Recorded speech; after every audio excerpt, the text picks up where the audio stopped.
এই নাও, এই জাদুর বীজটা তোমাদের ঘরের চালে রোপণ করে দিও। আর এই যে ফুলটা দেখতে পাচ্ছ, এই ফুলটা নিয়ে তোমার মায়ের মাথায় ছুঁয়ে দিও।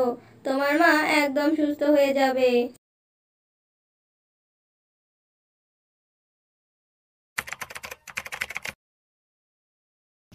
আইসক্রিম আছে, আইসক্রিম। বাচ্চারা মজাদার আইসক্রিম নিয়ে যাও। গরমের মাঝে ঠান্ডা ঠান্ডা আইসক্রিম, তাড়াতাড়ি এসো, জলদি নিয়ে যাও।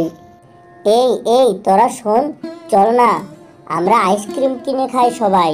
খেলতে খেলতে অনেক ক্লান্ত হয়ে গিয়েছি, অনেক গরম পড়েছে। এখন চল সবাই আমরা আইসক্রিম খেয়ে প্রাণটা জুড়িয়ে নেই। আইসক্রিমওয়ালা কাকু, আমাদের সবাইকে বাকিতে কিছু আইসক্রিম দিন না, আমরা পরে টাকা দিয়ে দিব আপনাকে। এখন তো আমরা খেলতে এসেছি, খেলতে খেলতে আমাদের প্রচণ্ড গরম লেগেছে, আর আমাদের কাছে টাকাও নেই এখন, তাই আমরা পরে আপনাকে টাকা দিয়ে দিব। না না বাচ্চারা, আমি বাকিতে আইসক্রিম দেই না। তোমরা যদি আমার কাছ থেকে আইসক্রিম খেতে চাও তাহলে নগদ টাকা দিয়ে কিনে খেতে হবে। যাও যাও, বাড়ি থেকে টাকা নিয়ে আসো।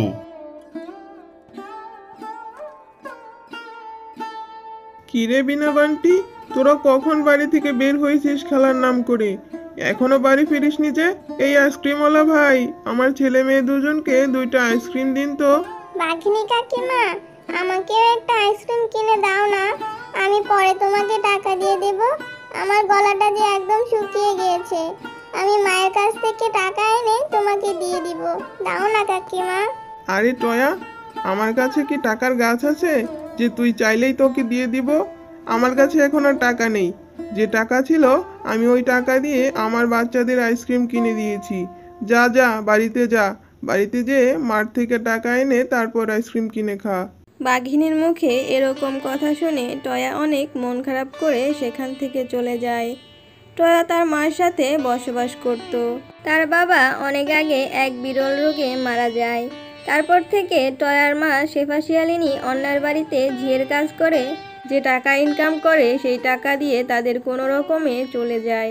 কিরে টয়া, তুই এভাবে এখানে মন খারাপ করে বসে আছিস কেন? আর সারাদিন তো কিচ্ছুটি খাসনি। রান্নাঘরে গিয়ে দেখলুম যেমনভাবে রান্না করে রেখে গিয়েছি ঠিক ওইভাবেই খাবারগুলো পড়ে আছে। কেন রে, কি হয়েছে তোর? মা, আজ আমার মনটা ভীষণ খারাপ, তাই আমার কোনো কিছু খেতে ইচ্ছে করছে না মা। কেন রে মা, কি হয়েছে বল আমাকে। মা, আমি আজকে বিলি বান্টি ওদের সাথে খেলতে গিয়েছিলাম মাঠে। তখন খেলতে খেলতে আমার খুব পিপাসা পেয়েছিল। তখন না একটা আইসক্রিমওয়ালা এসেছিল, আর বাঘিনী কাকিমা ওদেরকে আইসক্রিম কিনে দিয়েছে।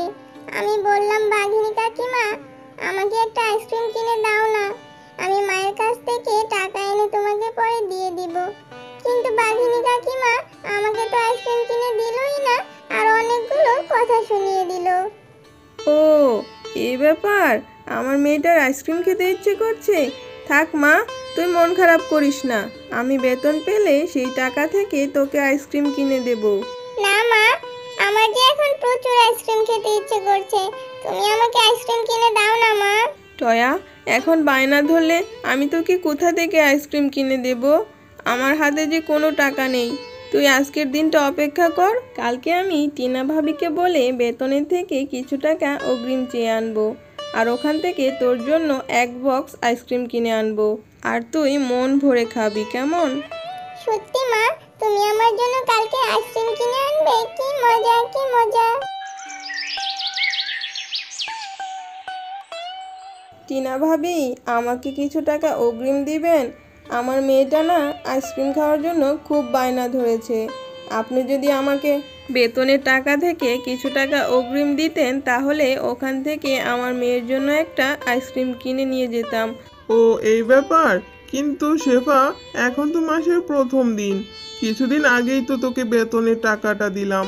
আচ্ছা, আমি তোকে এখন 100 টাকা দিতে পারবো, এর বেশি দিতে পারবো না। ঠিক আছে ভাবি, আপনি বরং আমাকে 100 টাকাই দিন। এরপর শেফালি সেই টাকা নিয়ে দোকানে আইসক্রিম কিনতে যাবে, ঠিক তখনই পথে তার অ্যাক্সিডেন্ট হয়। এই তোরা জানিস, আমার মা আজকে আমার জন্য না অনেক আইসক্রিম কিনে আনবে, মা আমাকে বলে গিয়েছে। তাই নাকি টয়া? অনেকগুলো না রে, আমি কি তোদের ছাড়া একা একা খেতে পারি?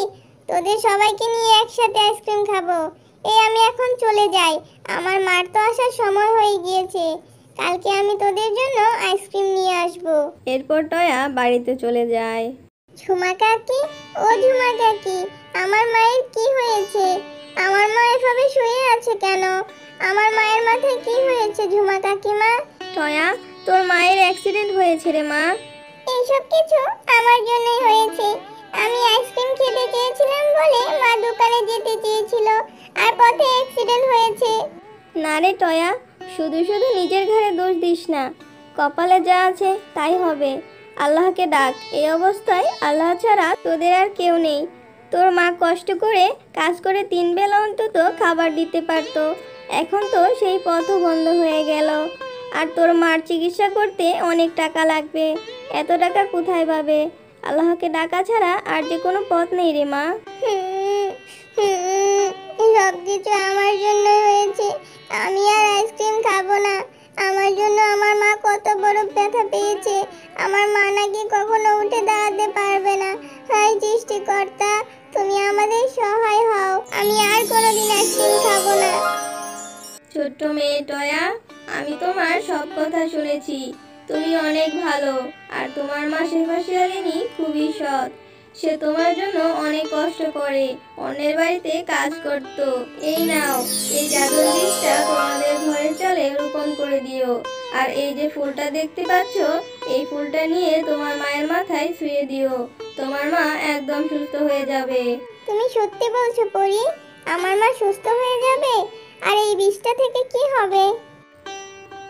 এই বীজ থেকে অনেক ধরনের আইসক্রিম গাছ হবে, আর সেই গাছে যে আইসক্রিমগুলো হবে সেগুলো বিক্রি করে তোমাদের সংসার খুব ভালো মতো চালাতে পারবে। তোমার মায়ের আর অন্যের বাড়িতে কাজ করতে যেতে হবে না। এরপর টয়া সে বীজ নিয়ে তাদের ঘরের চালে রোপণ করে দেয়, আর ফুলটি নিয়ে তার মায়ের কাছে যেয়ে মাথায় ছুঁয়ে দেয়। আরে টয়া, এ কি হলো আমার? আমি তো একদম সুস্থ হয়ে গিয়েছি। আমার মাথায় যে আর কোনো যন্ত্রণা করছে না, আর আমি আগের মতো উঠে দাঁড়াতে পারছি। এরপর টয়া তার মার কাছে সবকিছু খুলে বলে। মা চলো বাইরে গিয়ে দেখি।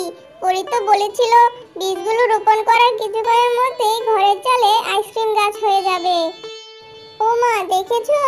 পরির কথা সত্যি হয়েছে। আমাদের ঘরের চালে কত আইসক্রিমের গাছ হয়েছে, আর আইসক্রিমের গাছগুলোতে কত কত আইসক্রিম ধরেছে। মা, এখন থেকে আমি মজা করে আইসক্রিম খেতে পারবো, আর আইসক্রিমগুলো বিক্রি করে আমাদের সংসার খুব ভালো মতো কেটে যাবে। তোমার আর অন্যের বাড়িতে কাজ করতে যেতে হবে না মা। হ্যাঁ রে টয়া, তুই ঠিকই বলেছিস। আমার আর অন্যের বাড়িতে কাজ করতে যেতে হবে না। এই আইসক্রিমগুলো বিক্রি করেই আমাদের সংসার চলে যাবে। এরপর তারা বাজারে মা ও মেয়ে একটি ভ্যান গাড়িতে আইসক্রিম বিক্রি করতে শুরু করে, আর এভাবেই তাদের জীবন খুব সুন্দরভাবে কাটতে থাকে। বন্ধুরা, আমাদের গল্পটি তোমাদের কাছে কেমন লেগেছে কমেন্ট করে অবশ্যই জানাবে। যদি গল্পটি ভালো লাগে তাহলে আমাদের পাশে থাকবে। নতুন নতুন আরো গল্প পেতে আমাদের চ্যানেলটি সাবস্ক্রাইব করে বেল আইকনটি টিপে দিবেন। ধন্যবাদ।